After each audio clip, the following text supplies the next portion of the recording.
देखो दो पार्टिकल अगर सेम चार्ज यहाँ से बता इफेक्ट बस बता सेम चार्ज क्या मतलब सेम चार्ज होता है दो पार्टिकल के सेम चार्ज है, इसका मतलब दोनों के ऊपर अगर नेगेटिव चार्ज है तो दोनों चिपकेगा नहीं। हाँ। दोनों के ऊपर पॉजिटिव चार्ज है तो दोनों नहीं कोई जरूरत नहीं एकदम अच्छे से बोल वीडियो बन रहा है तो हाँ ऐसे बात कर जैसे it helps particle to attract each other. अब वन एंड वन फोर्स क्या होता है, एक दूसरे को अट्रैक्ट करता है, लेकिन जो ये फोर्स था चार्ज पार्टिकल वो एक दूसरे को दूर करता है। दोनों के बीच में क्या आ जाता है प्रॉब्लम, और वो बैठ नहीं पाते सही से। हमारा टारगेट क्या हो इस प्रोसेस से, हम चाहते हैं कि सारे पार्टिकल के ऊपर से चार्ज क्या हो जाए, हट जाए पहला चीज़, और दूसरा क्या हो जाए न्यूट्रलाइज हो जाए। मतलब या तो चार्ज हट जाए या तो पॉजिटिव चार्ज उससे मिलके उसको क्या कर दें न्यूट्रलाइज कर दें। ठीक है, हम इसके लिए क्या करते हैं कोगुलेशन एंड फ्लोक्यूलेशन। भाई चार्ज कैसे हटेगा, सब पार्टिकल में चार्ज तो होता ही है। अगर दूसरा पार्टिकल पॉजिटिव चार्ज है वो खींच लेगा। अच्छा ठीक, चार्ज हटा दे एक तरीके से, प्लस माइनस खत्म। हाँ ठीक है। The coagulation and flocculation refers to a process that cause particle aggregation and increases stability. अब coagulation और flocculation क्या करता है, वो ये करता है कि पार्टिकल के को एग्रीगेट करने में मदद करता है। एग्रीगेट में मतलब मिलाने में, जिससे उनकी स्पीड क्या हो जाए, बढ़ जाए। ठीक है, coagulation क्या होता है, वो क्या करता है सरफेस चार्ज को मॉडिफाई करता है, मतलब चेंज करता है, जिससे वो पार्टिकल क्या हो जाए एक दूसरे से जुड़े। कोगुलेशन का काम क्या है, पार्टिकल के चार्ज को चेंज करना, नेगेटिव से न्यूट्रलाइज करना। फ्लक्चुएशन का काम क्या है कि एक चेन फॉर्म करना और उस चेन में सारे पार्टिकल जुड़ जाएंगे। अच्छा, और वो भारी हो जाएगा चेन, और चेन जा क्या हो जाएगा बैठ जाएगा। ठीक है, इफ चेन फॉर्म करता है, चेन फॉर्म करता है। ठीक है, वो मान लो दो पार्टिकल हैं यहाँ पे, वो दोनों अब चिपक ही नहीं सकते, तो मैं बीच में पॉजिटिव चार्ज, अच्छा वो उस चार्ज से चिपक गया, एक दूसरे से नहीं चिपका, वो चार्ज से चिपक गया, फिर तभी भी एक दूसरे से चिपक गया ना वो। तेरे समझ गया ना वो, मतलब हाँ समझ गया। Particle in water are always exhibit surface charge. जो भी पार्टिकल पानी में होता है कुछ ना कुछ चार्ज अपने ऊपर रखता है। वो चार्ज क्या होते हैं, सारे पार्टिकल पे सेम होता है। देयर आर टू लेयर्स, यहाँ पे दो लेयर फॉर्म होता है। पहला लेयर ये होता है कि an inner layer that have excess of cations called bound layer. अब कैटायन एक्सेस ऑफ कैटायंस कैसे करते हैं, तो यहाँ देखो ये जो लेयर है ये नेगेटिव चार्ज है पार्टिकल। अब सारे जो पॉजिटिव चार्ज हो वहाँ पे चिपक गए लेयर के ऊपर, तो उसने एक लेयर फॉर्म कर दी पॉजिटिव चार्ज। ये क्या डिब्बा कुछ नहीं है, वो बता रहा हूँ, पहले बताया वो चीज़ वापस पूछ रहा है। देख मैं भूल गया ना, पॉजिटिव चार्ज इसके ऊपर चिपक गया, पॉजिटिव चार्ज ने एक लेयर फॉर्म कर दिया। उस लेयर को हम क्या बोलते हैं, स्टर्न लेयर या तो बाउंड लेयर। बाउंड मतलब एक तरह से पकड़ना होता है कि नहीं, उस तरीके से। दूसरा लेयर होता है surface diffuse layer. Diffuse layer क्या होता है, अब धीरे धीरे पार्टिकल यहाँ से पॉजिटिव चार्ज घटना चालू होगा। एक टाइम के बाद पॉजिटिव चार्ज इतना घट जाएगा और नेगेटिव चार्ज इतना बढ़ जाएगा, उस लेयर टाइम तक ना जो लेयर बना उसको हम क्या बोलते हैं, डिफ्यूज लेयर। मतलब यहाँ देख पॉजिटिव चार्ज जाते हैं, लेकिन थोड़ी देर बाद पॉजिटिव चार्ज कम होने लगे। इसका मतलब क्या है, यहाँ तक डिफ्यूज लेयर फॉर्म हुआ है। ठीक है, इन दोनों लेयर को मिला देते हैं तो क्या बनता है, जेटा पोटेंशियल। क्या बोलता है, जेटा पोटेंशियल, या तो इसको हम बोलते हैं इलेक्ट्रिकल डबल लेयर। ठीक है, हमारा काम होता है कि इस चीज़ को घटा दे, और पॉजिटिव चार्ज क्या आ जाएंगे, पास आ जाएंगे।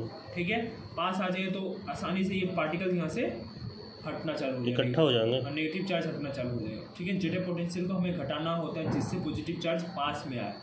ठीक है,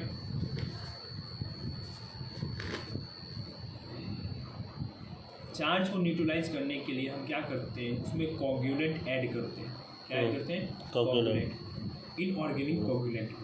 वो क्या करता है, जेटा पोटेंशियल को कम करने में मदद करता है। आफ्टर एडिंग, मतलब दोनों का स्पेस कम हो जाता है।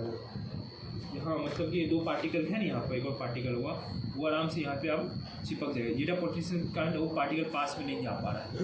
ठीक है, जेटा पोटेंशियल क्या होता है, जेटा पोटेंशियल एक लेयर फॉर्म करता है। ठीक है ना, एक तरीके से पोटेंशियल चार्ज होता है उसके ऊपर, जो दूसरे पार्टिकल को पास आने नहीं देता। जितना कम होगा जेटा पोटेंशियल उतना अच्छा रहेगा, दूसरे पार्टिकल पास में आ पाए। पहले यहाँ पे एक पार्टिकल था ना, पार्टिकल था उसका नेगेटिव चार्ज था, पॉजिटिव चार्ज लेयर बना दिया, लेयर बन गया पॉजिटिव चार्ज का, वो न्यूट्रलाइज हो गया।